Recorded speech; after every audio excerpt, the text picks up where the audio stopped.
Assalamualaikum warahmatullahi wabarakatuh. Alhamdulillah rabbil alamin wassalatu wassalamu ala asyrafil anbiya'i wal mursalin nabiyina Muhammadin wa ala alihi wa sahbihi wa man tabi'a hudahu ila yaumiddin. Asyhadu an la ilaha illallah wahdahu la syarikalah wa asyhadu anna Muhammadan 'abduhu wa rasuluh sallallahu alaihi wasallam la nabiyya ba'da. Pada pagi yang cerah ini kita akan membaca sedikit dari kitab Al-Kabair karya Al-Imam Al-Hafiz Az-Zahabi rahimahullah ta'ala. Kita sekarang membicarakan tentang dosa besar yang ke-53, yaitu azal muslimin wa syatmuhum. Kata beliau, al-kabiratu tsalisatu wal khamsun, dosa besar ke-53, azal muslimin wa syatmuhum, yaitu menyakiti kaum muslimin dan mencela mereka. Qala Allah Ta'ala berfirman, wallazina yu'zuna al-mu'minina wal mu'minati bighairi maktasabu faqad yahtamalu buhtana wa itsman mubina. Dan orang-orang yang menyakiti kaum mukminin dan mukminat dengan ucapan dan perbuatan mereka bighairi maktasabu, tanpa ada dosa yang mereka lakukan, faqad yahtamalu buhtana wa itsman mubina, maka sesungguhnya dia telah menanggung perbuatan, dia telah menanggung dosa yang besar. Kata Allah Subhanahu wa taala, orang-orang yang menyakiti orang-orang yang beriman, kemudian menyakiti orang-orang yang beriman, baik laki-laki maupun perempuan, baik dengan menyakiti itu dengan perkataan maupun dengan perbuatan, tanpa dosa yang mereka lakukan, maka sesungguhnya dia telah menanggung buhtan, telah menanggung buhtan. Apa itu buhtan? Dikatakan dalam kitab At-Tafsir Muyassar, buhtan itu adalah zanban zahirun qabihun, yaitu dosa yang nyata dan sangat buruk, yang dengannya mereka berhak mendapatkan siksa dan azab di akhirat. Jadi orang yang mengganggu kaum mukminin dan kaum mukminat dengan ucapan dan perbuatannya tanpa ada dosa yang dilakukan oleh kaum mukminin dan mukminat tersebut, maka sesungguhnya dia telah menanggung dosa yang nyata yang jelas siksaannya pada hari kiamat nanti. Wa qala Allah Ta'ala, dan Allah Subhanahu wa taala berfirman dalam surah Al-Hujurat, ya ayyuhallazina amanu la yaskhar qaumun min qaum. Kata Allah Subhanahu wa taala, wahai orang-orang yang beriman, janganlah suatu kaum mengolok-olok kaum yang lain. Wahai orang-orang yang percaya kepada Allah dan kepada Rasulullah, kepada hari akhir, janganlah suatu kaum mengolok-olok kaum yang lain. Ini adalah larangan dari Allah Subhanahu wa taala agar seorang mukmin tidak mengolok-olok kaum mukmin yang lain. Asa an yakunu khairam minhum. Bisa saja orang yang diolok, yang direndahkan, yang dihinakan lebih baik daripada yang merendahkan. Wala nisaun min nisa, dan jangan pula kaum wanita memperolok kaum wanita yang lain. Asa an yakunna khairam minhunna. Bisa saja yang diperolok lebih baik daripada yang mengolok-olok mereka.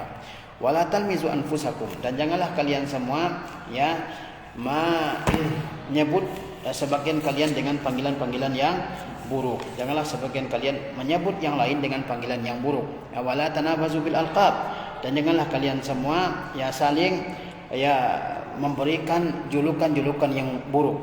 Bi'sal ismul fusuqu ba'dal iman. Nama yang paling buruk adalah kefasikan setelah beriman. Wa man lam yatub fa ulaika humuz zalimun. Barang siapa yang tidak bertobat dari mengolok, merendahkan, menyakiti orang mukmin dengan panggilan-panggilan yang buruk, maka merekalah orang-orang yang zalim. Jadi Allah Subhanahu wa taala melarang kaum mukmin untuk saling mencela satu dengan yang lain, melarang kaum mukminin merendahkan satu dengan yang lain, baik laki-laki maupun perempuan. Laki-laki mukmin dilarang mencela, merendahkan, memperolok laki-laki mukmin yang lain. Begitu juga dengan kaum wanita, tidak boleh wanita memperolok, kemudian merendahkan, mencela, mencaci, menyakiti kaum mukminat yang lain. Karena bisa jadi yang dicaci lebih baik daripada yang mencaci, bisa jadi yang direndahkan lebih baik daripada yang merendahkan, bisa saja yang dihinakan lebih baik daripada yang menghinakan. Begitu juga tidak boleh saling memanggil dengan panggilan yang buruk. Tidak boleh seorang mukmin memanggil mukmin yang lain dengan panggilan-panggilan yang buruk. Begitu juga kaum mukminat dilarang memanggil yang mukminat lainnya dengan panggilan-panggilan yang buruk. Kemudian kata Allah SWT, yang paling buruk itu adalah orang yang tidak mau berhenti dari perbuatan-perbuatan tersebut, ya, perbuatan-perbuatan buruk tersebut. Ya, dan kalau mereka tidak mau bertobat, maka merekalah orang-orang yang zalim yang akan mendapatkan ya siksaan dari Allah Subhanahu wa taala pada hari kiamat. Wa qala Allah taala, Allah Subhanahu wa taala juga berfirman, wala tajassasu, janganlah kalian memata-matai mukmin yang lain. Wala yaghtab ba'dukum ba'dha, dan janganlah kalian menggunjing sebagian yang lain. Janganlah sebagian kalian menggunjing sebagian yang lain. Dilarang kaum mukmin memata-matai orang lain, ya, mencari-cari aib orang lain, mencari-cari kesalahan orang lain, ya. Kemudian janganlah menggibah, ya. Janganlah sebagian kalian menggibah yang lain. Menggibah artinya ya membicarakan kejelekannya di saat orang tersebut tidak ada. Yang kalau sampai kepadanya dia akan ya benci. Taib. Wa qala sallallahu alaihi wasallam, Rasulullah SAW bersabda, inna min syarrin nasi manzilatan indallah yaumal qiyamah man wada'ahu an-nasu aw tarakahu an-nasu ittiqa'a fuhshihi. Sesungguhnya kata Rasulullah SAW, di antara seburuk-buruk manusia kedudukannya di sisi Allah pada hari kiamat adalah orang yang dijauhi atau ditinggalkan oleh orang lain karena demi menghindari keburukannya. Ya, sesungguhnya kata Rasulullah SAW, di antara orang yang paling jelek kedudukannya atau tempatnya, posisinya di sisi Allah pada hari kiamat adalah orang yang dijauhi oleh orang lain, yang dihindari oleh orang lain karena takut keburukannya. Ini kalau ada seseorang yang seperti ini, maka hendaklah dia bertobat kepada Allah Subhanahu wa taala. Kalau sampai orang menghindari kita karena takut akan keburukan, takut akan kejahatan tangan ataupun kejahatan lisan, kejahatan perkataan atau perbuatan dari seseorang, maka hendaklah orang tersebut bertobat kepada Allah Subhanahu wa taala, karena dia merupakan orang yang memiliki kedudukan yang buruk di sisi Allah pada hari kiamat. Kalau sampai seseorang dihindari oleh orang lain karena khawatir akan disakiti, ya, dijahati oleh dia. Wa qala sallallahu alaihi wasallam, Nabi sallallahu alaihi wasallam juga bersabda, ibadallah, innallaha wada'al harja illa man iftarada ya bi irdi akhihi fazalika allazi haraja aw halaka. Sesungguhnya Allah telah ya meletakkan pemaafan kecuali orang yang merusak kehormatan saudaranya, maka itulah ya yang akan celaka ataupun akan binasa. Sesungguhnya Allah Subhanahu wa taala Maha Pemaaf, Maha Pengampun, kecuali jika seseorang melakukan dosa berupa tindakan merusak, menyakiti ataupun ya mencemarkan kehormatan seseorang, maka dia harus meminta maaf kepada orang yang dicemarkan kehormatannya, ya. Wa fil hadisi, dalam hadis yang lain kata Rasulullah SAW, kullul muslimi 'alal muslimi haramun damuhu wa maluhu wa irduhu. Kata Rasulullah SAW, ya, semua orang muslim atas muslim yang lain haram darahnya, hartanya dan kehormatannya. Seorang muslim terhadap muslim yang lain haram darahnya untuk ditumpahkan, tidak boleh menumpahkan darah seorang muslim, ya. Wa maluhu, dan juga hartanya, tidak boleh mengambil harta seorang muslim. Wa irduhu, dan juga kehormatannya, tidak boleh merusak kehormatan orang lain dengan menyebarkan berita-berita hoax, ya, tentang seorang muslim yang kita sendiri tidak mengetahui kebenarannya. Itu dilarang oleh Rasulullah SAW karena haram hukumnya, ya, menumpahkan darah seorang muslim, ya. Kata Rasulullah SAW bahwa hilangnya dunia ini dengan seisinya lebih mudah daripada menumpahkan darah seorang muslim. Kata Ibnu Umar, wahai Ka'bah, alangkah mulianya engkau, tetapi lebih mulia kehormatan seorang muslim dan darah seorang muslim. Haram darahnya untuk ditumpahkan. Begitu juga harta seorang muslim tidak boleh diambil, ya, dengan paksa, dengan merampasnya, mencurinya, menggarongnya misalnya. Begitu juga dengan kehormatannya. Jangan disebarkan hal-hal yang menyebabkan rusaknya kehormatan seseorang. Wa qala sallallahu alaihi wasallam, Rasulullah SAW juga bersabda, al-muslimu akhul muslim. Seorang muslim adalah saudara bagi muslim yang lain. La yazlimuhu, tidak boleh ia menzaliminya. Seorang muslim adalah saudara bagi muslim yang lain, dia tidak boleh menzalimi. Sebagaimana saudara kandung kita tidak akan menzaliminya. Wala yakhzuluhu, dan tidak menelantarkannya. Jika seorang muslim memerlukan pertolongan, kita sanggup menolong, maka kita tidak boleh menelantarkannya. Tolong dengan apa yang kita sanggup untuk memberikan pertolongan kepadanya, dengan ya bantuan material, dengan bantuan moral, dengan bantuan yang lainnya. Wala yahqirahu, tidak boleh merendahkannya, ya. Bihasabi mri'in minasyarri an yahqira akhahul muslima. Cukuplah seseorang muslim dianggap merendahkan seorang Cukuplah seorang dianggap melakukan perbuatan buruk jika dia merendahkan saudara muslim yang lain. Ya, kata Rasulullah SAW, seorang muslim adalah muslim bagi saudara muslim yang lainnya. Dia tidak boleh menzaliminya, dia tidak boleh menelantarkannya, tidak boleh merendahkannya. Tidak boleh seorang muslim merendahkan muslim yang lain. Merendahkan mungkin fisiknya, merendahkan mungkin dari segi ucapannya, merendahkan dari segi ilmunya, merendahkan dari segi pekerjaannya, merendahkan dari segi orang tuanya, merendahkan dari segi kekayaannya, merendahkan dari segi kedudukannya, dari segi harta bendanya dan seterusnya. Itu dilarang. Wala yahqirahu, jangan merendahkannya, ya, merendahkan kehormatannya. Kemudian apa? Cukuplah seseorang dianggap melakukan keburukan, kata Rasulullah SAW, jika dia merendahkan saudara muslim yang lain. Jika seorang muslim merendahkan muslim yang lain, ya, melecehkan muslim yang lain, itu sudah dianggap melakukan sebuah perbuatan yang buruk.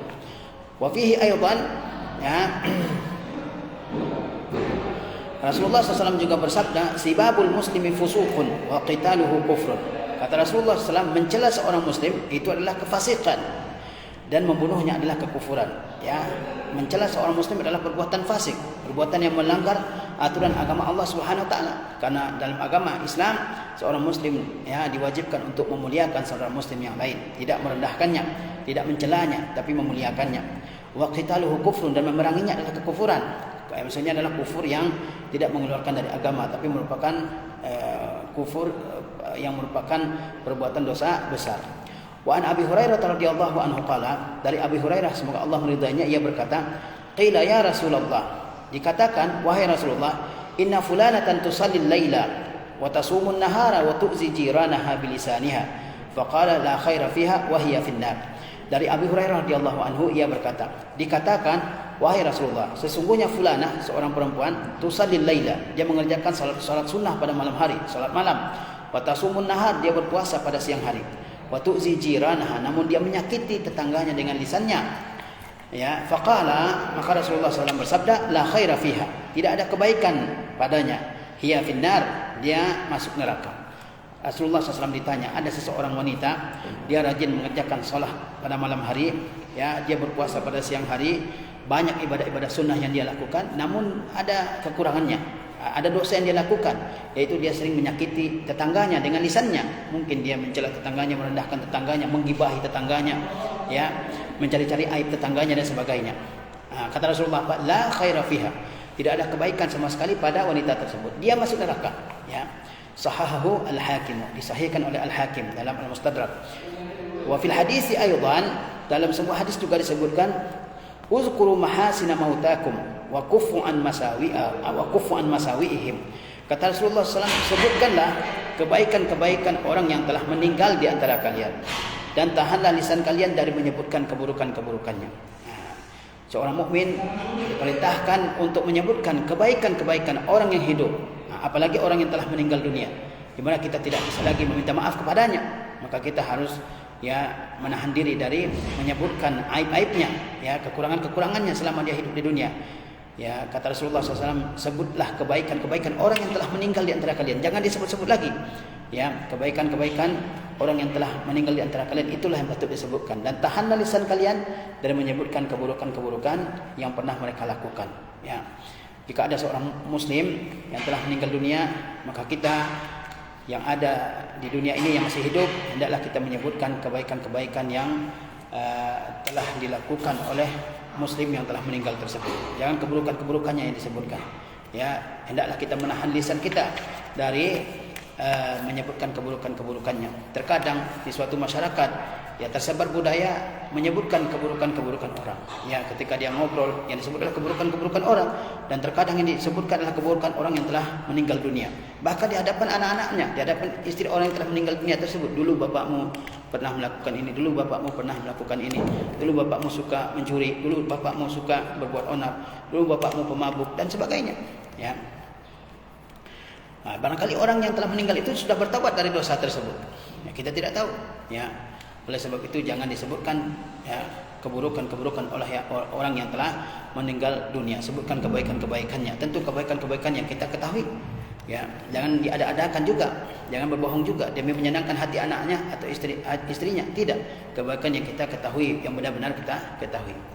Wa qala Rasulullah sallallahu alaihi wasallam, Rasulullah SAW bersabda, man da'a rajulan bil kufri aw qala ya aduwallah wa laysa kadzalik illa hara alaihi. Barang siapa yang memanggil seseorang dengan kekufuran, yang mengatakan wahai orang kafir, ini orang mukmin, pasti seorang mukmin, kemudian dipanggil sebagai seorang kafir, maka apa? Atau dia mengatakan ya aduwallah, wahai musuh Allah, padahal dia seorang mukmin. Wa laysa kadzalik, dan orang yang dipanggil bukan seperti itu sebenarnya, bukan orang kafir, bukan pula musuh Allah. Illa hara alaihi, kecuali panggilan tersebut kembali kepada yang memanggil. Ini harus berhati-hati dari memanggil seorang mukmin dengan panggilan orang kafir. Mungkin kita lihat seorang muslim, mungkin dia melakukan kefasikan, melakukan perbuatan maksiat, lalu kita memanggilnya ini orangnya orang kafir ini, ya. Atau kita katakan ini musuh Allah ini. Sebenarnya tidak demikian keadaannya. Maka ya, kekufuran tersebut atau panggilan-panggilan buruk tersebut kembali kepada yang memanggilnya. Wa qala sallallahu alaihi wasallam, Rasulullah SAW bersabda, marartu lailata usriya bi biqaumin lahum azfarun minan nuhas. Pada saat aku diisrakan, aku lewat di suatu kaum yang memiliki azfar, yaitu kuku-kuku minan nuhas, dari tembaga. Yakhmishuna wujuhahum wa sudurahum. Mereka mencakar-cakar wajah-wajah mereka dan dada-dada mereka. Faqultu man haula'i ya Jibrilu. Lalu aku bertanya, siapakah mereka ini wahai Jibril? Faqala, maka Jibril menjawab, haula'il ladzina ya'kuluna luhuman nas wa yaqa'una fi a'radihim. Mereka ini adalah orang-orang yang memakan daging-daging manusia dan mereka ya merusak kehormatan mereka. Jadi Rasulullah SAW menceritakan tentang suatu azab yang diterima oleh orang-orang yang selama hidupnya di dunia mereka suka merusak kehormatan orang lain. Mereka menggibah orang lain. Mereka menjatuhkan orang lain, mendiskreditkan orang lain, memojokkan orang lain tanpa ada alasan dan tanpa ada bukti-bukti yang kuat, ya, dan tidak ada tujuannya. Menggibah orang lain, menyebutkan keburukan-keburukannya, ya. Apa azab yang akan mereka terima pada hari kiamat? Kata Rasulullah SAW, di kuku-kuku mereka ada kuku-kuku tajam yang terbuat dari tembaga. Kemudian mereka mencakar wajah-wajah mereka dan dada-dada mereka dengan kuku-kuku tajam tersebut. Ini tentu suatu azab yang pedih yang akan diterima oleh orang-orang yang suka menggibahi orang lain ketika dia hidup di dunia, suka menyebut keburukan-keburukan orang lain padahal dia sendiri juga penuh dengan keburukan, dan juga suka menjatuhkan kehormatan orang lain, suka menuduh orang lain, suka yang menyebarkan berita-berita hoax tentang seseorang, dituduh mencuri, dituduh berzina, dituduh melakukan misalnya perselingkuhan dan sebagainya, padahal dia tidak mengetahui fakta sebenarnya. Maka dosa yang akan dia terima di hari kiamat termasuk dosa yang sangat berat, di mana di tangan mereka ada kuku-kuku dari tembaga-tembaga, kemudian mereka mencakar wajah-wajahnya dan dada-dadanya, ya. Demikian dosa ke-53 yang diterangkan oleh Imam Az-Zahabi, yaitu menyakiti kaum muslimin dan mencela mereka. Dilarang seorang muslim, seorang mukmin menyakiti kaum muslimin dengan mencela, menghina, merendahkan, dengan mengolok-olok orang muslim yang lain, dengan memanggilnya dengan panggilan-panggilan yang buruk, dengan memata-matai dia, dengan menggibah dia, dengan menyebarkan berita-berita bohong tentang seorang muslim. Ini adalah hal yang dilarang dalam agama kita dan merupakan dosa besar. Seorang muslim terhadap muslim yang lain hendaklah dia benar-benar menjadi saudara bagi muslim yang lain, tidak menzaliminya, tidak menelantarkannya, tidak merendahkannya, ya, tidak merendahkannya. Dan ingatlah kita akan ancaman-ancaman yang diterangkan oleh Rasulullah SAW bagi orang yang menyakiti muslim yang lain. Apa ancamannya? Di antaranya kata Rasulullah SAW, seorang wanita yang rajin mengerjakan salat malam, rajin berpuasa pada siang hari, tapi dia menyakiti tetangganya dengan lisannya, maka kata Rasulullah SAW tidak ada kebaikan padanya, dia akan masuk surga. Kemudian ya, di antara siksa lain yang diterima oleh orang yang suka menyakiti muslim yang lain, baik dengan gibah, dengan namimah, dengan merusak kehormatan, dengan tuhmah, dengan tuduhan dan sebagainya, adalah pada hari kiamat dia akan mencakar-cakar wajahnya dengan kuku-kuku yang terbuat dari tembaga. Na'udzubillah min zalik. Mudah-mudahan ya kita semua menjadi orang-orang muslim yang selamat lisannya dari menyakiti muslim yang lain. Ingatlah kita dengan sabda Rasulullah SAW, kata beliau, al-muslimu man salimal muslimuna min lisanihi wa yadihi. Seorang muslim yang sejati adalah orang-orang muslim yang lain selamat dari kejahatan lisannya dan kejahatan tangannya. Kita ini mengukur dari kita apakah saya seorang muslim yang baik adalah ketika orang-orang muslim yang lain yang sangat banyak selamat dari kejahatan lisan kita, tidak mencela mereka, tidak menghina mereka, tidak merendahkan mereka, tidak menggibah mereka. Juga orang-orang muslim selamat dari kejahatan tangan kita. Kita tidak memukul, tidak menyakiti, ya, tidak mengambil hartanya dan sebagainya. Wassalamualaikum warahmatullahi wabarakatuh.